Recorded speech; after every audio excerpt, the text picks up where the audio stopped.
Baik, sahabat semuanya. Kali ini kita ketemu lagi di Pak Han Channel, yang mana pada pertemuan kali ini kita akan membahas tentang penilaian kinerja. Apa sih itu penilaian kerja? Tentunya yang dimaksud di sini adalah penilaian eh, di dalam suatu instansi, lembaga, atau perusahaan ya. Nah, seperti kita ketahui bersama bahwa di dalam suatu perusahaan tentunya terdapat penilaian kinerja yang dilakukan oleh pimpinan setempat. Oleh karena itu, mari kita bahas terlebih dahulu apa itu penilaian kinerja. Nah, penilaian kinerja secara administratif itu bahwa perusahaan dapat menjadikan penilaian kinerja sebagai acuan atau standar di dalam membuat keputusan yang berkenaan dengan kondisi karyawan, termasuk untuk promosi pada jenjang karir yang lebih tinggi. Bahkan mungkin sampai juga ke tingkat pemberhentian atau penghargaan, atau mungkin juga yang biasa disebut punish and reward.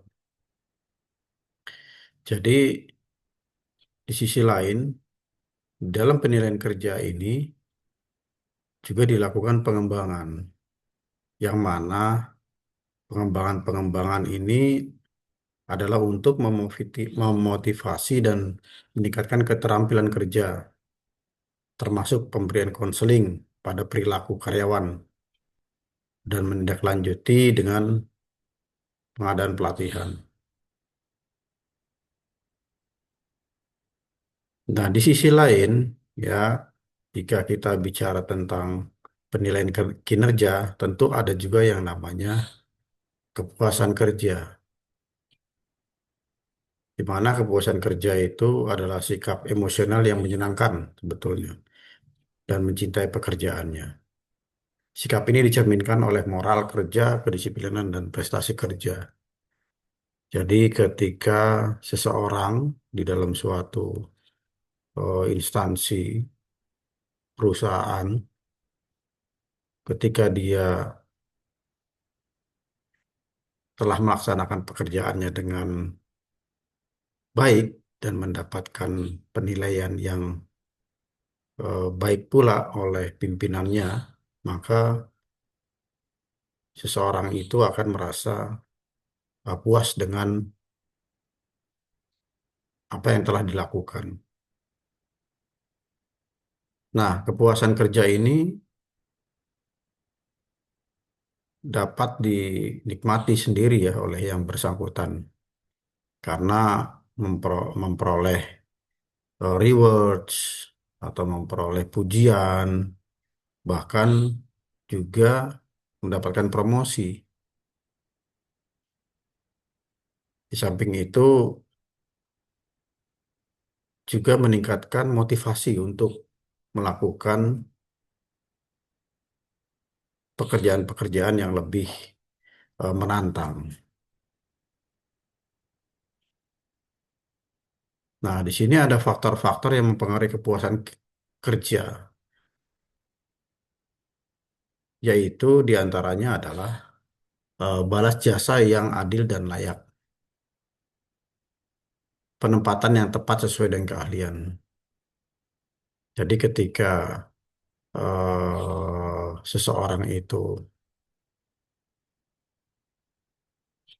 dalam bekerja di suatu perusahaan tadi, maka ketika dia mencapai kepuasan kerja itu, tentunya dia mendapatkan balas jasa atau mungkin juga penempatan-penempatan yang sesuai dengan kompetensinya atau keahliannya. Berat ringannya pekerjaan. Jadi ada faktor yang menentukan di sini juga berat atau ringannya pekerjaan itu sendiri. Namun berat dan ringan pekerjaan itu sebetulnya yang bisa merasakan adalah ya orang tersebut. Apabila pekerjaannya berat, namun dia melaksanakannya dengan ikhlas, dengan happy, maka mungkin pekerjaan itu bisa dianggap ringan. Kemudian suasana dan lingkungan pekerjaan. Nah, di sini atmosfer ya atau vibes di suatu lingkungan pekerjaan ini dapat mempengaruhi kepuasan kerja. Karena di zaman sekarang ini kadang-kadang ada orang yang bekerja mengatakan bahwa lingkungan kerjanya ini atau pimpinannya toksik. Nah, kemudian lingkungan pekerjaannya, teman-temannya kurang bergaul dan sebagainya. Padahal itu juga adalah penilaian pribadi. Kalau memang lingkungan pekerjaan itu dirasa eh, kurang pas ya atau kurang tepat dianggap bagi sebagian orang itu, maka sebetulnya harusnya dia sendiri yang bisa menyesuaikan. Tapi di sisi lain juga memang ada bahwa di beberapa tempat yang lingkungan pekerjaannya ini tidak mendukung atau rekan-rekan kerjanya tidak kooperatif. Selanjutnya, peralatan yang menunjang pelaksanaan pekerjaan. Kita ambil contoh misalnya di suatu eh, perusahaan yang memproduksi alat-alat mesin ya. Namun alat produksi itu masih konvensional, menggunakan alat-alat yang lama, tidak ada pembaruan. Sedangkan di perusahaan lain sudah menggunakan alat-alat yang lebih canggih. Nah, ini juga mempengaruhi dia puas atau tidak bekerja di situ. Sikap pimpinan dalam kepemimpinannya. Nah, di sisi lain juga ada masalah sikap pimpinan. Bagaimana pimpinan itu eh, menghargai anggotanya, bagaimana pimpinan itu eh, melit ya sebagai leader yang tentunya yang menjadi panutan. Nah, ini juga mempengaruhi juga ketika ada pimpinan yang tidak memberikan contoh, hanya selalu memberikan pekerjaan-pekerjaan, namun tidak tidak mengarahkan. Selanjutnya, sifat pekerjaan yang monoton atau tidak. Ya, pekerjaan yang setiap hari dilakukan itu terus ya. Nah, maka ini juga akan mempengaruhi kepuasan kinerja. Dalam kesehariannya melakukan pekerjaan yang sama, day by day dan seterusnya.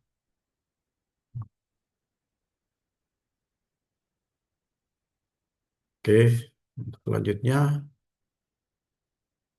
nah selain dari tadi ya kepuasan kerja, ini juga ada yang namanya stres.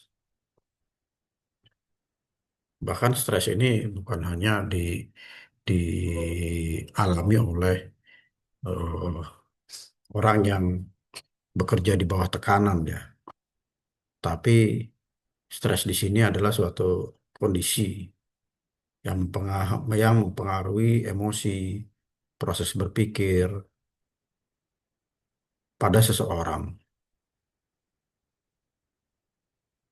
Jadi kalau ada orang yang mengalami stres, itu akan menjadi nervous ya atau grogi ketika menghadapi seseorang atau menghadapi pekerjaannya. Nah, ini dikhawatirkan akan mengganggu pekerjaan-pekerjaannya ketika dia stres, bahkan meninggalkan pekerjaannya atau tidak selesai pekerjaannya, bahkan mungkin marah-marah dengan teman-temannya sehingga tidak dapat melakukan pekerjaannya secara eh, rileks ya. Oke, faktor-faktor penyebab stres karyawan. Nah, apa sih penyebab stres pada karyawan itu? Yang pertama beban kerja yang sulit dan berlebihan. Nah, ini diberikan tugas seorang karyawan eh, tidak sesuai dengan kemampuannya atau seperti pembahasan sebelumnya, dia seorang sales marketing kemudian ditarget ya, untuk menjual unit atau kendaraannya dalam 1 bulan 20 unit. Nah, ini kan menjadi beban ya karena dianggap itu eh, sangat sulit untuk mendapatkan penjualan sejumlah 20 yang diinginkan oleh perusahaan itu. Tekanan dan sikap pimpinan yang kurang adil dan wajar. Perlakuan yang tidak adil yang dilakukan oleh pimpinan kepada bawahannya. Nah, ini juga akan membuat stres karyawan. Kadang-kadang ada pimpinan yang hanya memperhatikan katakanlah si A, tetapi si B tidak diperhatikan. Si A kerjaannya lebih ringan daripada si B, padahal posisinya sama. Kemudian waktu dan peralatan kerja yang kurang memadai. Nah, kembali lagi tadi nih, waktu ya. Waktu misalnya waktu 8 jam kerja. Namun pekerjaannya itu sebetulnya membutuhkan waktu itu. Waktu yang 8 kerja tersebut. Sehingga hasil produksinya itu tidak selesai di waktu yang telah ditentukan. Atau bahkan mungkin ada peralatan kerja yang kurang memadai. Peralatan-peralatannya yang masih gampang rusak, ya, peralatan-peralatan yang tidak lengkap atau kurang. Ini juga ketika seseorang yang bekerja di suatu bidang produksi, ya ini juga akan menghambat pekerjaannya. Kemudian konflik antara pribadi dengan pimpinan atau kelompok kerja. Nah, ini sering terjadi juga di setiap perusahaan. Ya, ada juga yang dimaksud di sini dengan antara pribadi dengan pimpinan itu kan biasanya dalam satu kantor itu pimpinannya tidak hanya satu. Ya, misalnya setelah staff, kemudian ada leader, ada supervisor, ada asisten manajer, manajer, kemudian direktur, dan seterusnya. Atau bahkan mungkin kelompok-kelompok kerja yang lain, di bidang-bidang yang lain. Balas jasa yang terlalu rendah. Nah, ini kembali lagi ke kepuasan kerja tadi. Ketika telah melakukan sesuatu hal yang eh, kerjanya kerjanya itu atau kinerjanya itu eh, sangat baik, ya bahkan melebihi dari teman-teman kerjanya di tempat yang sama. Nah, itu dia akan menjadi stres ketika balas jasanya yang diberikan itu tidak sesuai dengan harapannya atau dikatakan terlalu rendah. Kemudian ada masalah pribadi ya, masalah pribadi baik itu masalah keluarga bagi yang sudah keluarga atau masalah dengan pasangannya. Nah, ini juga bisa menyebabkan stres sehingga dibawa ke tempat bekerja. Akhirnya alhasil akan mempengaruhi kinerja dari orang tersebut. Kemudian ada konseling di sini. Ya, konseling tadi ketika orang tersebut mengalami stres, maka ada yang namanya konseling, di mana bahwa setiap masalah di yang dialami oleh seorang karyawan ini ya dapat diatasi dengan cara apa? Dengan cara pembinaan dari perusahaan tersebut. Biasanya perusahaan tersebut memiliki divisi-divisi yang untuk menangani khusus para pegawainya. Dalam hal ini adalah Human Resource Department ya, HRD.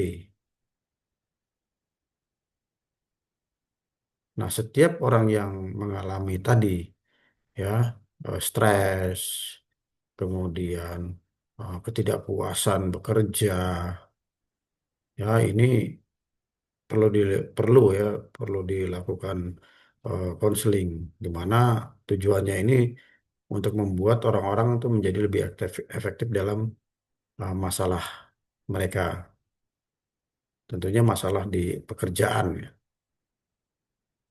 Atau bahkan mungkin ada frustasi ketika orang bekerja. Apa itu frustasi? Frustasi ini keadaan emosional, ketegangan pikiran dan perilaku yang tidak terkendalikan dari seseorang.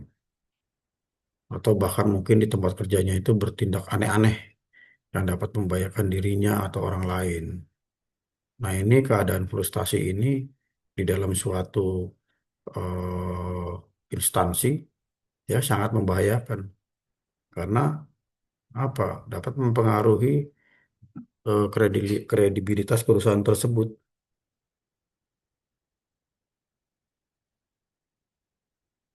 Selanjutnya kinerja nih ya.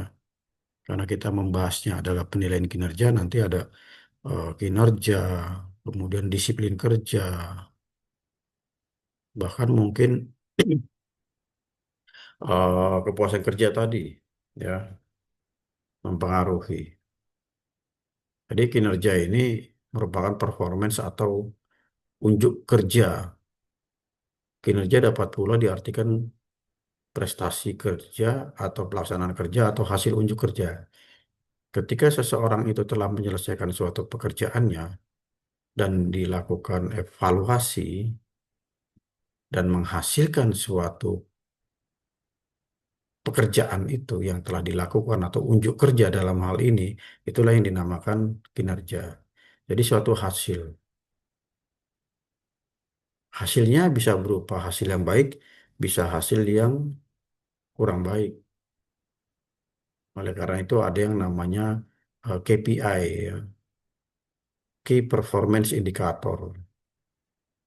Jadi kinerjanya itu ada indikatornya, ada penilaiannya. Nah, tingkat keberhasilan seseorang dalam menyelesaikan pekerjaan itu ya disebut dengan istilah level of performance atau level kinerja. Jadi kinerja itu kalau di sini ada level performance berarti ada tingkatan-tingkatan. Hasilnya baik, kurang baik, tidak baik, atau mungkin dengan skala rating ya. Misalnya puas, cukup puas, tidak puas. Nah, itu juga eh, merupakan hasil dari kinerja. Tentunya diukur dengan eh, suatu alat ya. Bisa juga dengan misalnya menggunakan skala Likert setelah dilakukan evaluasi. Jadi karyawan yang memiliki level kinerja yang tinggi merupakan karyawan yang produktivitas kerjanya tinggi. Namun sebaliknya, karyawan yang memiliki level kinerja tidak sesuai dengan standar yang telah ditetapkan, maka karyawan yang memiliki hal tersebut merupakan karyawan yang tidak produktif. Nah, kita lihat ada di sini menurut Faisal Rifai, ya, bahwa penilaian kinerja mengacu pada suatu sistem formal dan terstruktur yang digunakan untuk mengukur, menilai, dan mempengaruhi sifat-sifat yang berkaitan dengan pekerjaan maupun perilaku dan hasil tadi, unjuk hasil ya, termasuk tingkat ketidakhadiran. Jadi kinerja ini eh, indikatornya banyak sekali, ya penilaiannya itu banyak sekali, ya dari mulai eh, kepatuhan, loyalitas, kemudian juga eh, kehadiran. Ini juga sebagai eh, suatu kinerja yang masuk kategori di penilaian. Nah, kinerja di sini ada kita lihat ya di sini ada 7 komponen atau 7 aspek yang tentunya untuk mencapai kinerja yang baik ini penilaiannya atau aspek-aspeknya adalah sebagai berikut ini. Performance improvement. Ya, jadi peningkatan-peningkatan kinerja melalui apa? Ya tentunya banyak hal bisa melalui pengembangan karir, ya, melalui pelatihan-pelatihan. Kemudian di sini ada training development needs, ya, pelatihan-pelatihan yang untuk pengembangan tadi. Kemudian compensation adjustment, kompensasi. Nah, ini di pertemuan sebelumnya ya tentang kompensasi, ini penyesuaian. Penyesuaian apa? Penyesuaian kompensasi yang diberikan oleh perusahaan karena kaitannya juga dengan tadi kepuasan kinerja dari karyawan tersebut. Kemudian career planning and development, perencanaan pengembangan karir. Ya, perencanaan karirnya dan pengembangannya ini seperti apa? Hmm. Kemudian ada placement decision, eh, pengambilan keputusan di sini. Ya, penempatannya nanti kira-kira kalau kinerjanya itu baik, kira-kira penempatannya baik pula atau tidak. Ya, di sisi lain juga ada yang namanya external challenge, tantangan. Tantangan yang dari luar datangnya. Nah, kalau tantangan dari luar ini juga bisa diatasi, maka kinerjanya juga akan meningkat. Nah, persyaratan dari penilaian kinerja itu yang pertama ada keterkaitan, ada relevansinya. Keterkaitan antara apa? Ya, dari kinerja, hasil kinerja tadi, ya kaitannya dengan apa? Dari pekerjaan-pekerjaan yang telah dilakukan, baik itu komitmen maupun target-target. Kemudian yang selanjutnya ada kepekaan atau sensitivity. Ya, kepekaan artinya ketika ada suatu hal ya di dalam suatu suatu pekerjaan itu, ya mungkin seharusnya itu tidak perlu diperintahkan lagi,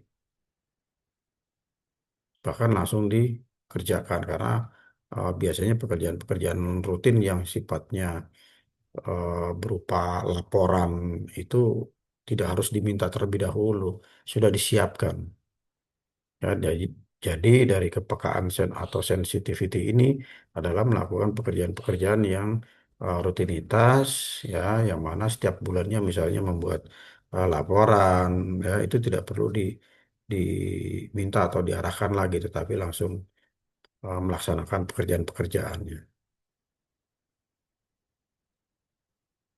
Lanjut ada keterandalan atau reliability, yang mana di sini keterandalan ini yang dimaksud adalah ketika orang tersebut melakukan suatu pekerjaannya, ya, sejauh mana terandalannya atau keterampilan, ya keterampilan keterampilan yang dimiliki oleh orang tersebut, ya mampunya di mana, kompetensinya di mana.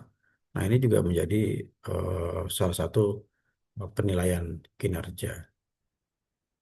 Kepraktisan atau practicality dalam melaksanakan tugasnya, yang dimaksud kepraktisan di sini misalnya, mungkin pekerjaan itu sebetulnya dilakukan bisa biasanya ya dilakukan 5 jam, namun dilakukan oleh si A ini bisa melaksanakan atau menyelesaikan pekerjaannya di waktu 2 jam.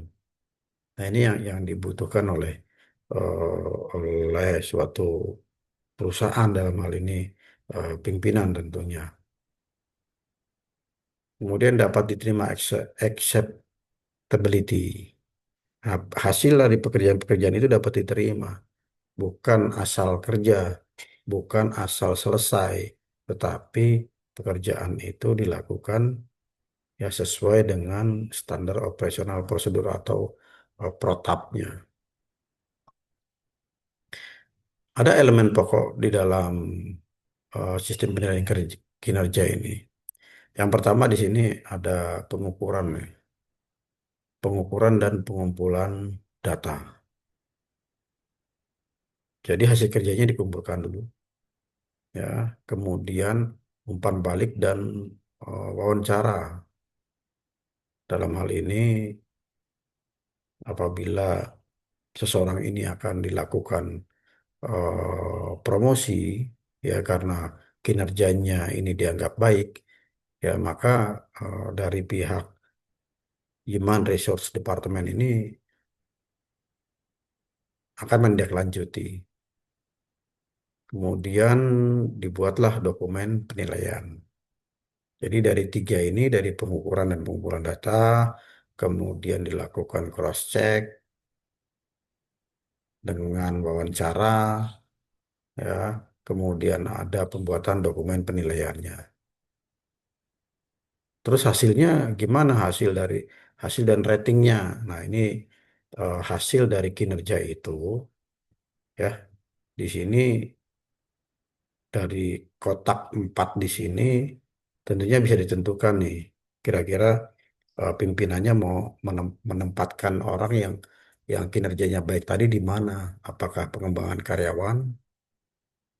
Apakah diberikan kompensasi sebagai rewards? Atau masih dalam perencanaan karir? Bahkan informasi atau ada juga informasi informasi SDM lainnya. Nah, ini bisa diimplementasikan tergantung dari hasil kerja tadi, disesuaikan. Dalam proses penyusunan penilaian kinerja ya. Di sini ada identifikasi tujuan. Yang pertama diidentifikasi tujuannya terlebih dahulu.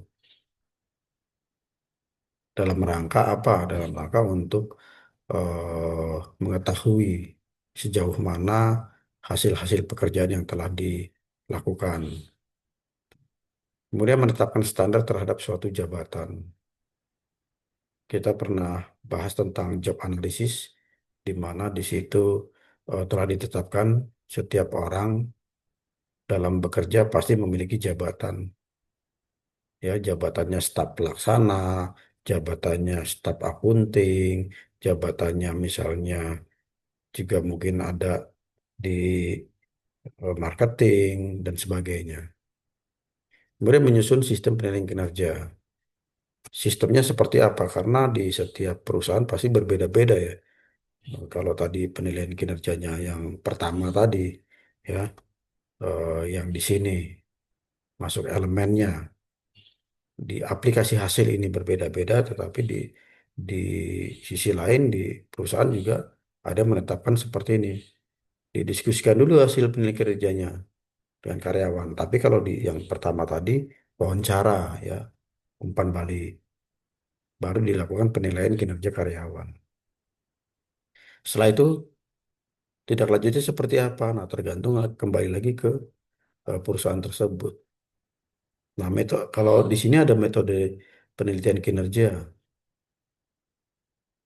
Yang pertama yaitu Path Oriented Appraisal Methods. Misalnya ada rating scale, tingkatannya, tingkatan-tingkatan dari eh, hasil kerja tersebut. Yang tadi itu yang saya sampaikan, eh, cukup puas, puas, tidak puas, sangat memuaskan. Nah, ini dinilai. Kemudian ada checklist, dalam hal ini adalah form ya, eh, form penilaian yang telah disusun. Kemudian metode peristiwa kritis atau critical incident method. Ya, jadi untuk menilai ini dengan metodenya ini melalui sebuah kasus misalnya, ya beberapa kejadian-kejadian. Nah, ini kejadian-kejadian yang tentunya sudah ditangani oleh orang tersebut. Mampu nggak si pegawai tersebut dalam hal untuk menangani pekerjaan yang dari eksternal tadi misalnya. Kemudian metode peninjauan lapangan, field review methods, langsung langsung ditinjau ketika orang tersebut bekerja. Kemudian ada juga tes observasi prestasi kerja. Nah, ini biasanya assessment ya, dilakukan assessment kepada karyawan yang akan dinilai. Kemudian ada juga metode evaluasi kelompok.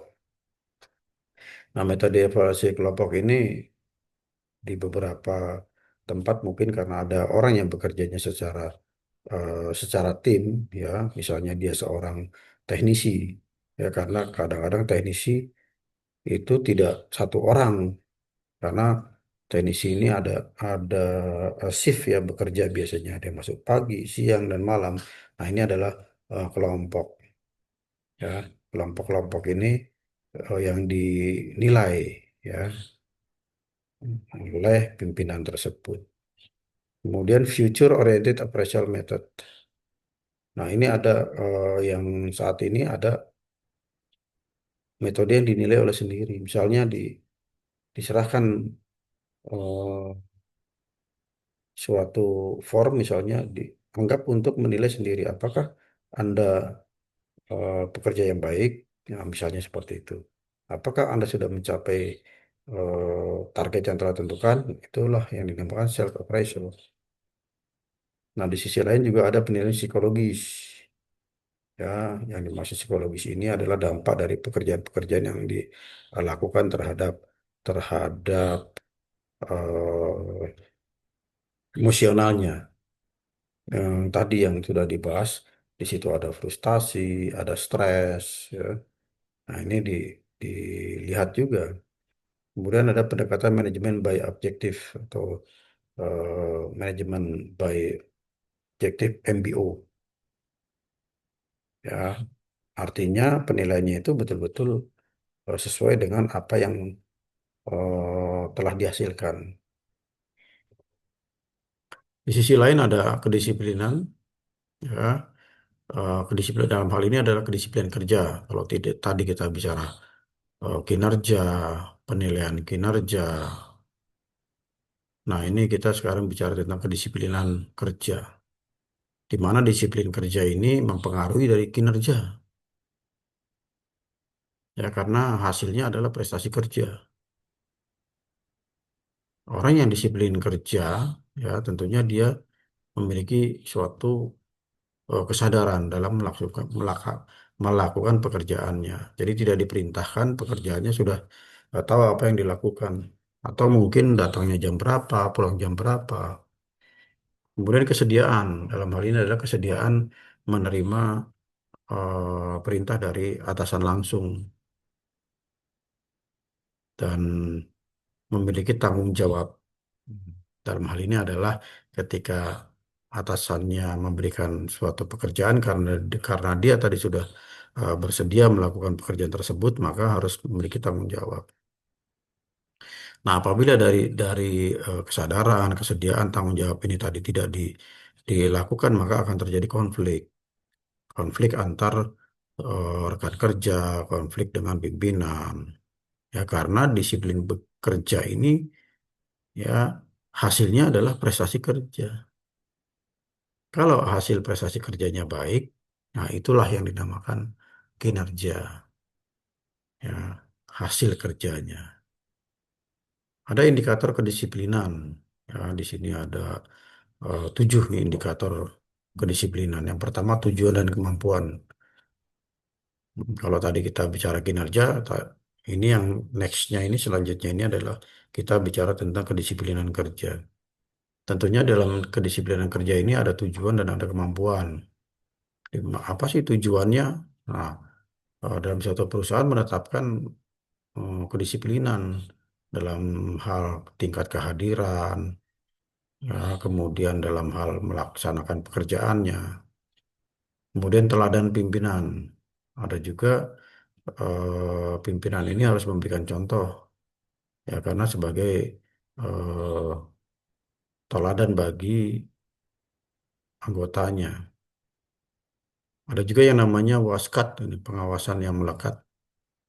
Jadi indikator kedisiplinan itu ada pengawasan yang melekat. Melekat di mana? Melekat di dirinya. Ketegasan, nah, memiliki ketegasan. Kalau orang yang memiliki ketegasan dalam bekerja, mengerjakan, misalnya dia bekerja pekerjaan yang telah diberikan ini sudah selesai, maka ini dia bisa menyampaikan kepada pimpinan yang memberikan tugas-tugasnya itu bahwa telah dilaksanakan dengan baik. Ya, jadi tidak menunda-nunda pekerjaannya. Ada balas jasa. Nah, di sisi lain, indikator kedisiplinan ini juga ada balas jasa. Balas jasa tadi berupa kompensasi. Selanjutnya ada keadilan. Nah, tidak membeda-bedakan antara pegawai yang satu dengan pegawai yang lain. Lalu ada sanksi hukum. Sanksi hukum ini diterapkan bagi orang yang tidak disiplin.